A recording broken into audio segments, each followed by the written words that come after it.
From the station working for you, this is WRTV News at 7, streaming now. The state of Indiana is taking a pause to try and get a grip on the coronavirus. Thanks for joining us at 7. I'm Amanda Starantino. And I'm Mark Mullins. Late this afternoon, Governor Eric Holcomb announced that some coronavirus restrictions are being reinstated after several weeks of sharp increases in COVID-19 hospitalizations and deaths. The new steps will limit crowd sizes in those counties at the higher risk levels of coronavirus spread and would cover 87 of the state's 92 counties. A new executive order will take effect this Sunday, limiting crowd sizes to 20 people in the highest risk red counties and 50 people in the next riskiest orange counties. The new order will also limit capacity at K-12 sports and extracurricular events. February and in March, the world didn't know a lot about how COVID-19 was transmitted. We're in a different time now. We all know now. And we know what we can do to protect ourselves and one another. Governor Holcomb is also extending the statewide mask mandate for another month. Back in September, the governor lifted nearly all of Indiana's business and crowd size restrictions. Since then, Indiana hospitals have seen a 200% increase in COVID-19 patients, and the 7-day rolling average deaths have gone up from 10 a day to 38. And it's numbers like these that have prompted the governor's decision. Indiana reported another record high with 5,156 new cases. 31 more Hoosiers died with COVID-19, bringing the total number of deaths to 4,512. Since March, more than 224,000 Hoosiers have tested positive for this virus, and more than 3 million tests have been administered in Indiana.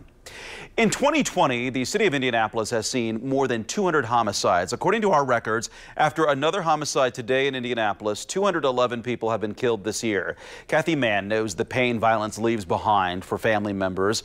Her son, Trayvon, was killed in 2018 near 42nd Street and North Post Road. Trayvon would have turned 22 on November 17th.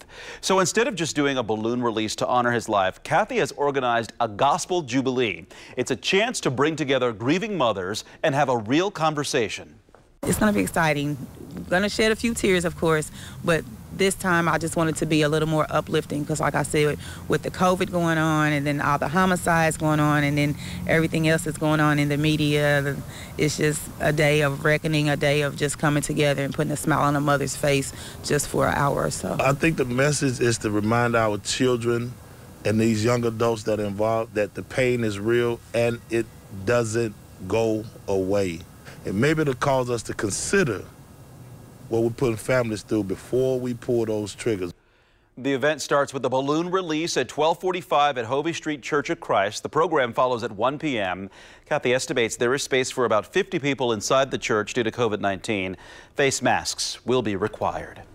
A federal lawsuit is ongoing in the Drejon Reed case, but now that the grand jury has made a decision to not pursue a case against the officer who shot Reed, we wanted to find out what's next for the criminal case. Our Rafael Sanchez spoke to a defense attorney, Ralph Staples, who has served as a special prosecutor in the past. Can any of the information that was gathered by that grand jury, can that be used in any other legal matters? In other words, is this case closed? Right now, as it stands, the case is closed. Now, there may be some plaintiff's attorney on behalf of the decedent's family who may try to get access to that information. But grand jury secrecy laws prohibit that information from being released. Now, they may fashion a legal argument and go to a court, either state or federal, and try to force disclosure of that material. But right now, there is no basis for that material to be released, and we can assume that it may not ever see the light of day. If the grand jury testimony is recorded, but it can't be shared, what's the purpose of having it recorded? It can be shared in the event of an indictment. If someone who's a target of the grand jury, if there's a finding that probable cause exists for them to be charged with criminal conduct, they then have a right to access to what would be called the prior sworn testimony of the witnesses called by the grand jury. It would be turned over by the state in the discovery process. That's why those transcripts, the recordings would be transcribed and then they'd be produced. At this point, though, whatever happened among those grand jurors will not be known by the public. Is that correct? Exactly. Grand jury secrecy laws prohibit disclosure of any materials presented to the grand jury. And now that there's been a no bill, this case is essentially over. Ralph Staples, thank you so much for joining us. Very welcome. And as you know, we have been following this case for months. You can find everything about the investigation as well as both press conferences from State Police and Special Prosecutor Rosemary Curry online now at WRTV.com. There you will also find statements from city leaders, IMPD, and others. Time now for your WRTV Storm Team forecast, and the cooler temperatures have sure moved into our area as predicted. How low will they go for the rest of the week? Chief Meteorologist Kevin Gregory with the details tonight. Hey, Kevin. And Mark, we're in the 30s right now, and we may end up chasing the forecasted low temperature. And what I mean by chasing, right now I've said 32 in the metro area, upper 20s in some of the outlying areas. But with the wind calm, relatively speaking, the sky clear and the air dry, these temperatures may continue to fall a little more quickly. Okay, 36, that's coolest temperature right now in Kokomo, 38, as you can see in Muncie and Indianapolis. High pressure sits just to our west. That's the reason the sky is clear and the wind is light. Closest rain is down in eastern Tennessee. No rain in our forecast until we get to Saturday and Sunday. I think we'll see some scattered showers on both days. There's your wind, a little arrow there showing it's a northwest wind. Remember yesterday we had strong winds out of the south, and that's what propped our temperatures into the middle, propped them up into the middle to upper 70s.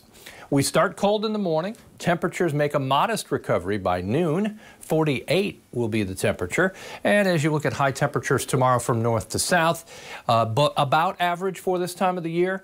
Temperatures recover to the mid 50s. Could be a couple degrees warmer in a few spots, especially south of Indy.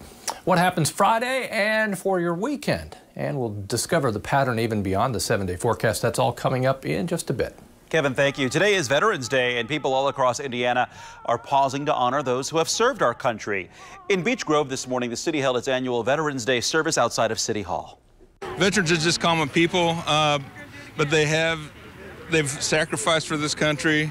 I've been away from my family for months at a time when I've gone places, and I don't expect or need thanks, but it is appreciated, though. Several other towns and cities observed the holiday virtually because of the pandemic. President-elect Biden is vowing to get to work even as President Trump refuses to accept the results of the election. We'll have the very latest when the news at 7 continues.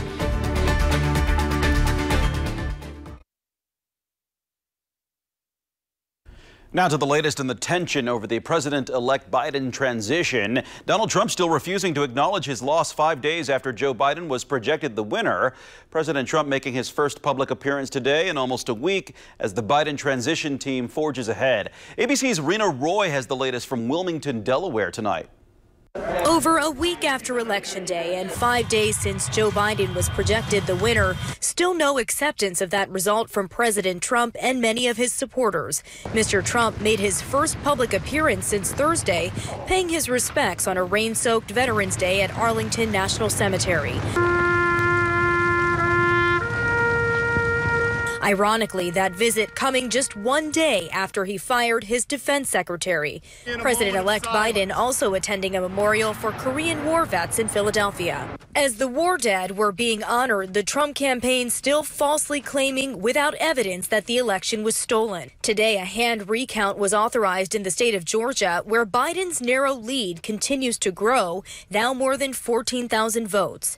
With the margin being so close, it will require a full by-hand recount in each county. Despite most Republicans in Congress standing by as the president's team refuses to accept defeat, Biden is busy pushing forward with his transition into power. We're going to do exactly what we'd be doing if he had conceded and said we've won, which we have. William Cohen, a Republican and former Secretary of Defense during the Clinton administration, telling CNN. Well, my reaction is the way in which they're conducting themselves is more akin to a dictatorship than a democracy.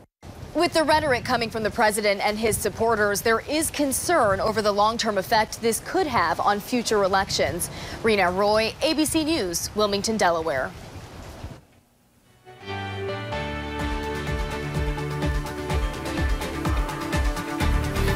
I thought you were staring at me. The blue on the map, that represents some snow on Saturday. We'll talk about a rain-snow mix and the rest of your weekend coming up.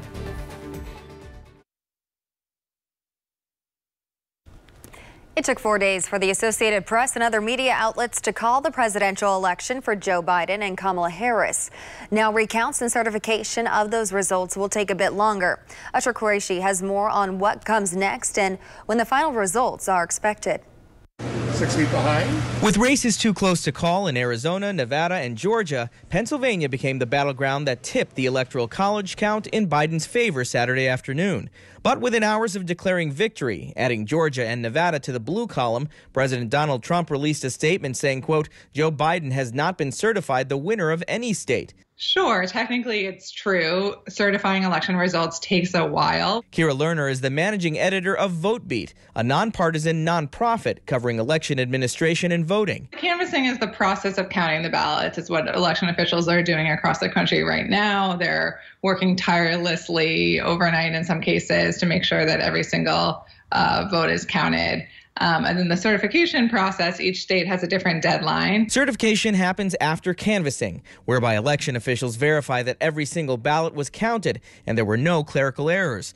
But tallying has taken longer due to record turnout and a surge in mail-in ballots. Still, 6 states have a deadline of within 1 week of the election to certify their results. In 26 states and Washington, D.C., the certification deadline is between November 10th and the 30th. In 14 states, the certification deadline is in December. The remaining states don't have deadlines. It will be some time before we can formally certify the winner of the presidential contest, but that doesn't mean that we won't know without a doubt who our president-elect is, which we already do. And then there are the recounts. In some states, they are automatically triggered when the victory falls within a razor-thin margin. In Georgia, for example, that's half of 1%. But in the majority of states, candidates, political parties, and in some cases, voters can request a recount. Currently, the Trump administration is calling for recounts in Wisconsin and Georgia. In Wisconsin, you have 2 days after the winner of the race has been certified to call for a recount. In other states like Georgia, the Secretary of State has already said that he will be seeking a recount on Donald Trump's behalf. Lerner says legal challenges and recounts will likely fail to change the outcome of the election. Electors will vote by mid-December and deliver to officials in Washington just before Christmas. It may take a few more weeks, but the official results, say experts, are unlikely to be delayed. I'm Usher Qureshi reporting. An occasional glass of wine may still be good for your heart, but how many glasses is too much maybe, depending on if you're a person with type 2 diabetes. Researchers previously thought only heavy alcohol consumption was bad for your heart, but a recent study published in the Journal of American Heart Association found even moderate alcohol consumption can elevate blood pressure, a change from previous research. Researchers now say consuming 8 to 14 alcoholic drinks or more a week is now considered too much. Could adding a little spice to your diet add years to your life? New research found people who eat chili peppers may live longer and be less likely to die from cardiovascular disease or cancer. The American Heart Association says researchers analyzed health and dietary records of more than 570,000 people in various countries. They found that individuals who eat chili peppers are 26% less likely to die from cardiovascular disease than those who rarely or never eat chili pepper. They are also 23% less likely to die from cancer and 25% less likely to die from any cause. WRTV is getting ready for the holiday season. Our annual toy drive kicks off on Saturday at Christmas Nights of Lights at the Indiana State Fairgrounds. The holiday display is a drive-through format. $1 for every ticket sold on Saturday will go to the WRTV toy drive. Kevin, you're going to be there. And Saturday, I will be there. I'll actually be there broadcasting Friday evening, kind of a preview of the big Christmas Nights for Lights. It's an amazing show.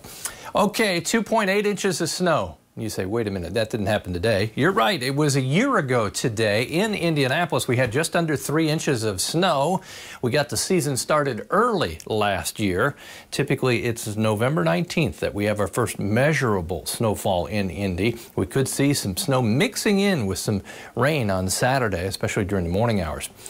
Purples represent the colder air and the big 24-hour temperature change. It is 36 degrees colder than this time yesterday in Peru, 37 degrees colder in Muncie. No doubt that cold front has opened the door to much colder air. Just a couple spots still sit in the 40s. Terre Haute and Bloomington. Other than that, we've already dropped into the 30s. And the stage is set for many folks to head to the 20s tonight, even metro area temperatures. Fishers, Geist area at 38, Greenfield at 38, and down in Morgan County, 39 in Martinsville. A couple headlines. Staying dry the next couple of days. The coolest high temperature since the 2nd of the month will be Friday. 40s for highs. We'll sit at 49 in the afternoon. Scattered showers, I think, on both Saturday and Sunday expected over the weekend. This is what you wake up to in the morning. Temperatures upper 20s, most locations, lower 30s in spots. We'll see. It could be colder than that if the winds go quiet and stay very calm. As you look at the 3-day forecast through Saturday, temperatures are coolest Friday. The scattered showers kick in Saturday. We'll struggle to reach 50 degrees. We'll start with that little rain-snow mix. During the day tomorrow, the wind is out of a cool, dry, northeast direction, generally 5 to 10 miles per hour. By noon, we're back to 49. In the afternoon, 54 or 55 for the high. Other temperatures across all of central Indiana, just about average for this time of year. Friday will be cooler, only in the upper 40s, but we still have sunshine to go with it. And these are base temperatures from which we'll move very little for Saturday, and we'll make a little bit of a jump on Sunday. There's your forecast. Friday night football as we move closer to state championships. Temperatures will be in the 30s and dry conditions expected for the games Friday night. Saturday and Sunday, some showers around. Temperatures, as you can see, peak Sunday at 59. And then we're in the 40s Monday and Tuesday. Beyond this, indications are temperatures return to above average conditions. And will return. For more news right after this.